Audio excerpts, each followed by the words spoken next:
Hello and welcome to a quick video on how to make completely natural wax melts at home. For this you're going to need some natural wax. Personally I prefer to use soy wax because it's quite a soft wax, so it has a low melting point, which means it releases its fragrances nice and quickly. And it's also relatively cheap and readily available. Flakes as well are obviously a bit easier to work with than a block. Next you're going to need your fragrance. I'm using 100% natural essential oils, a blend of rosewood and geranium to be precise. This will give me a nice green and floral but not overly sweet aroma. You can use any essential oil that you like for wax melts, but some are more volatile than others, and so their aroma is going to be around for a much shorter period of time. Some of the oils I find really great to work with include rosewood, lavender, ylang-ylang, small amounts though because it's really sweet, sandalwood and patchouli are nice, they're very heavy, strong aromas, geranium and lemongrass for that sweet but not overpowering floralness, and then pine and eucalyptus as well for a nice sort of woody aroma too. It's entirely up to you though what fragrances you like, just make sure you've got at least 10 ml of it. You're also going to need a scale to weigh your wax, and something to stir it while it melts. Personally, I use a knife because it's easier to clean than a spoon.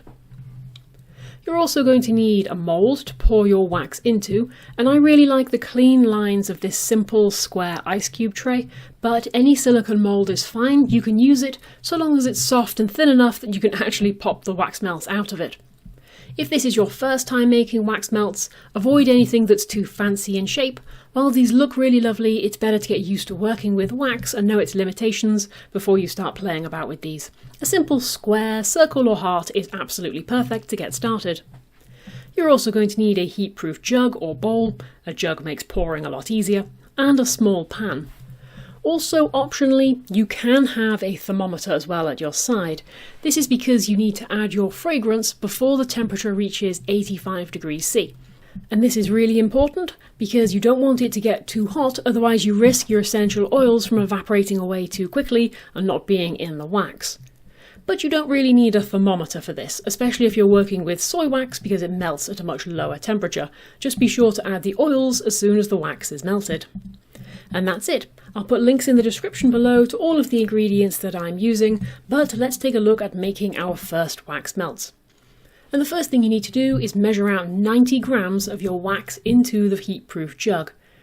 Then put your pan with about 1 inch of water in the base onto a hob or any kind of heat source, and then put your jug with your wax into this to start it heating up. The wax will start to melt once it reaches about 60 degrees C. Keep stirring it all the while it comes up to temperature to encourage it to melt as quickly as possible while also keeping the temperature even throughout the mixture. As soon as the wax is melted, turn off the heat and add your fragrance. For strong fragrances like rosewood or vetiver or this geranium, you need to add about 7 to 8 drops per 10 grams of wax. So in total I'm aiming for about 70 drops in this 90 grams of wax.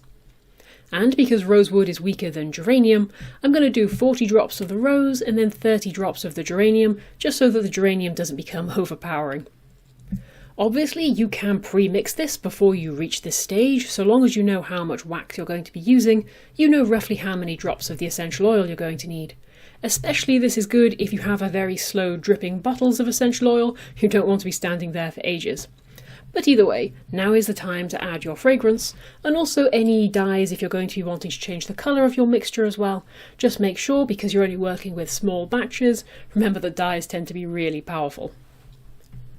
Give this a really good stir to incorporate the fragrance throughout, and then pour your wax into your moulds, being careful to make sure that each cell of the mould is nice and clean and free from any contaminants before you start. You don't need to use oils or anything like that for an easier release. The wax will dry hard enough to be able to be popped out. Once poured, set aside and leave for at least 2 hours. Make sure the wax has had time to thoroughly set before you try to remove it from the moulds. It is really disappointing if you try to pop a wax out and it just deforms in your hands instead. You can of course put the whole tray into a fridge in order to speed this part up if you really can't just wait. But ultimately, if the wax feels even slightly warm to the touch, don't try to remove it from the moulds just yet. Once set though, you can pop your little wax melts out and they are ready to use straight away. And there you have it. That's how you make wax melts at home, completely natural with a nice strong fragrance. I hope you've enjoyed this little video. Happy wax melt making, everybody, and I'll see you again soon. Bye bye!